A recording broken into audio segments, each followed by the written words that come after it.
नमस्कार, आप देख रहे हैं बाका अपडेट और मैं हूं दीपक कुमार। आज है 15 जून, दिन रविवार। तो चलिए शुरुआत करते हैं आज की हेडलाइन से। बाका में दहेज प्रताड़ना की शिकार बनी महिला की संदिग्ध मौत, हत्या की आशंका, 3 लोग गिरफ्तार। अमरपुर के मोनू कुमार की ट्रेन हादसे में दर्दनाक मौत, काम की तलाश का सफर बना आखिरी। तेज रफ्तार हाईवे की टक्कर से युवक की मौत, 3 अन्य घायल। बांका में फिर सड़कों पर रफ्तार का कहर।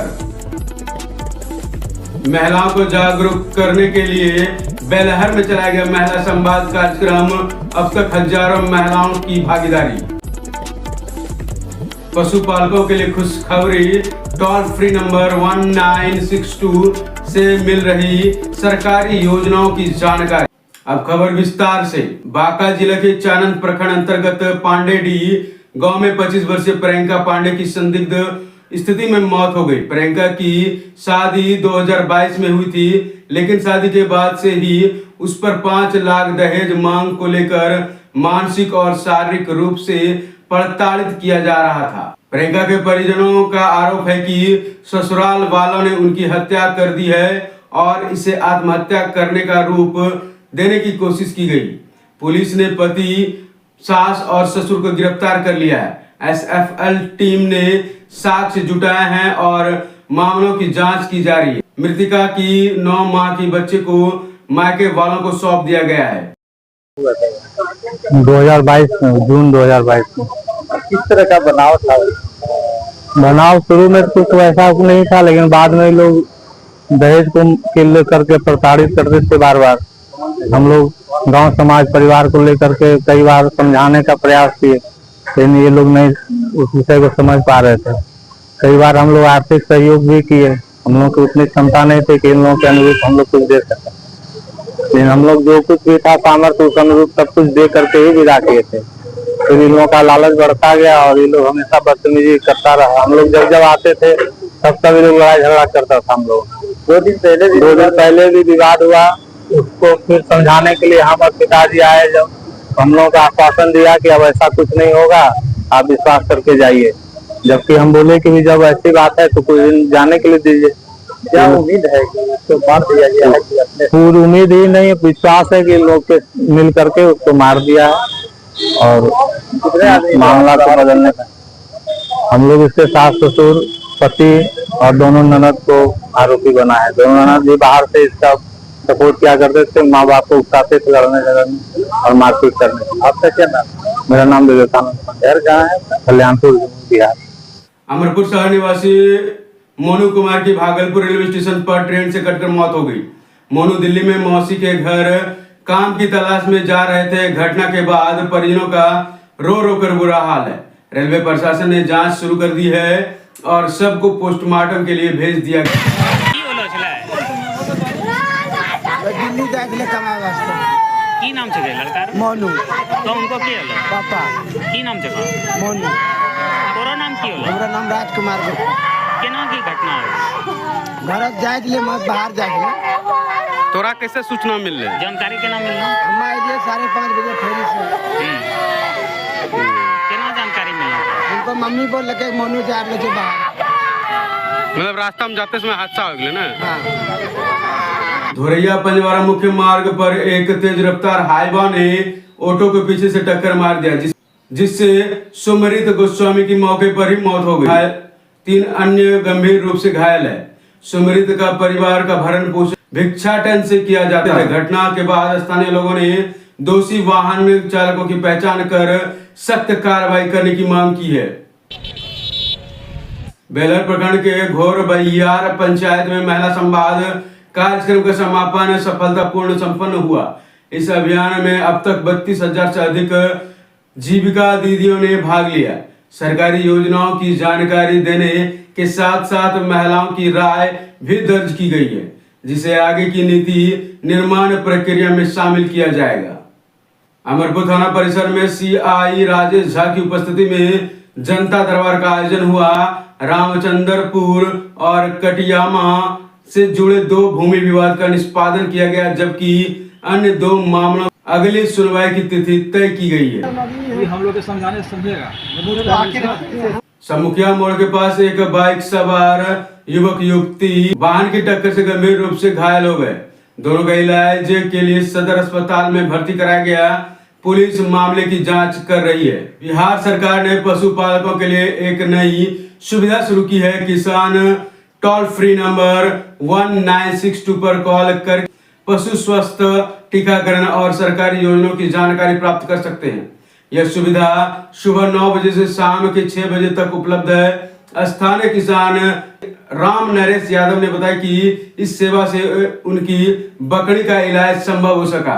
पशुपालन विभाग की तरफ से पशुपालक को जो परेशानी होती है कि बीमार पड़ा, फिर प्राइवेट टिप्सन से प्रैक्टिशनर को बुलाए, सटीक इलाज नहीं हो पाने के कारण जो पशु की मौत हो जाती है, उसी को लेकर के बिहार सरकार द्वारा ये चलाई गई स्कीम है जो कि मुफ्त इलाज है, जांच है और पूरी टीम है। इसका हेल्पलाइन नंबर 1962 है और इसको इमरजेंसी की सबसे प्राथमिकता देते हैं।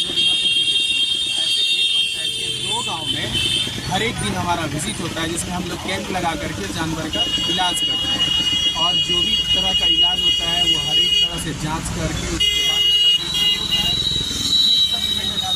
और जो भी परेशानी होता है किसान को वो बताएंगे। आज नहीं कल भी होगा तो उसका नाम और मोबाइल नंबर हम लोग लिख लेते हैं।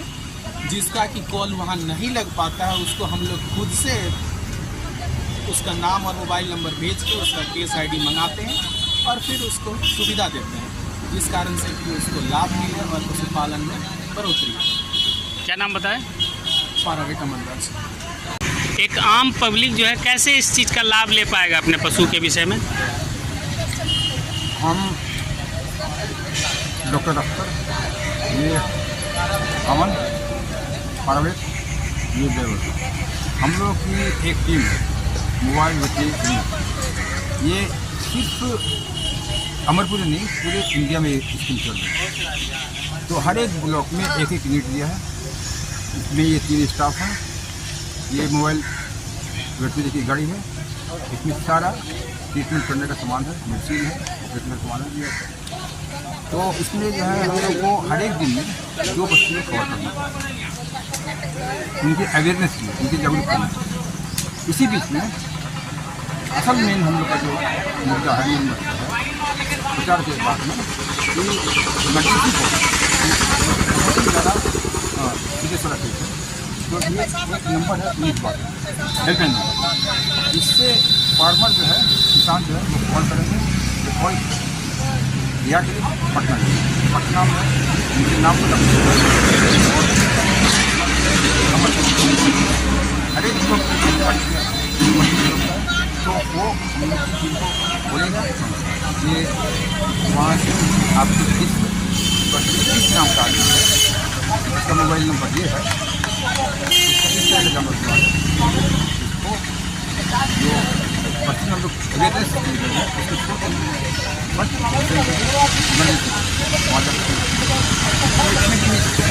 सारी दवाई है, कोई पैसे नहीं है। जाँच सब जाँच भी है, consultation fees, service charge, medicine सब फ्री। तो अब सब इसमें क्या होगा, ठीक है, तो इसमें क्या होगा कि फार्मर को जितनी भी जीवन रक्षक दवाई है इसकी 100% गारंटी उसको मिलेगी ही। लेकिन आप हो जाएंगे कि घाटा दो, खल्ली दो, फीड दो, हाँ वो फीड सप्लीमेंट भी नहीं देगा। और बाद बाकी जो है कुछ मेडिसिन ऐसी होगी जो कि हमारे पास में अवेलेबल होगी, जिस दवाई के अलावा सोने के लिए तो हम लिख के देंगे। मेन जो फार्मर को बेनिफिट मिलेगा वो ये मिलेगा कि आदमी से ज़्यादा मिलेगा।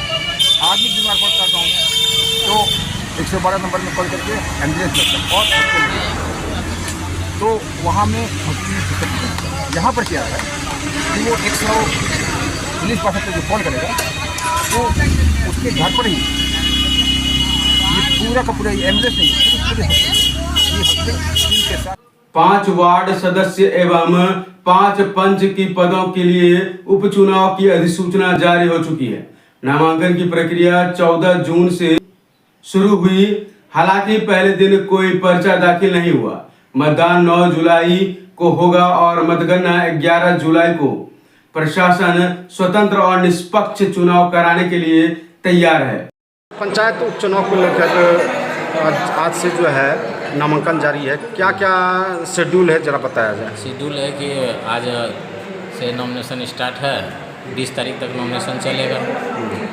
14 से 20 तक नॉमिनेशन का प्रक्रिया है। उसके बाद 21 से फिर स्क्रूटनी समीक्षा की प्रक्रिया है। 21 से 23 तारीख तक समीक्षा की जाएगी।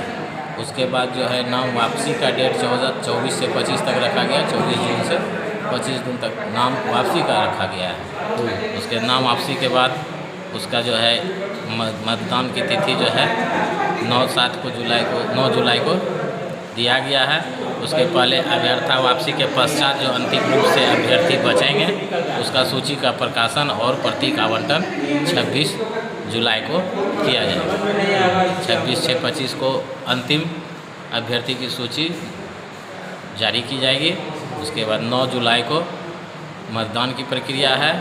फिर 11 जुलाई को मतगणना की तिथि घोषित की गई है। कुल कितने पदों के लिए चुनाव हो रहा है। कुल 5 पद जो है कि पंचायत सदस्य के लिए है, जो वार्ड सदस्य के लिए 5 रिक्त पद है और 5 जो है ग्राम कचहरी के सदस्य यानी पंच के लिए 5 सदस्य के लिए नामांकन लिया जा रहा है। परिचय दे दीजिए। मैं अंजनी कुमार, प्रखंड आपूर्ति पदाधिकारी सह सहायक निर्वाचन पदाधिकारी। अमरपुर के बजूड़ी स्थित मध्य विद्यालय में चोरों की घटना सामने आई है। स्कूल से पंखा, बल्ला सहित अन्य सामान चोरी हो गई। स्थानीय ग्रामीणों ने पुलिस में शिकायत दर्ज कराई है और विद्यालय की सुरक्षा पर सवाल खड़े किए गए। पहले सुबह डटवाटी गांव में एक घर में लगी भीषण आग, जिससे अनाज और घरेलू सामान जलकर राख हुआ। आग पर ग्रामीणों और दमकल की मदद से काबू पाया गया, लेकिन तब तक 50 से 60 हजार का नुकसान हो चुका था।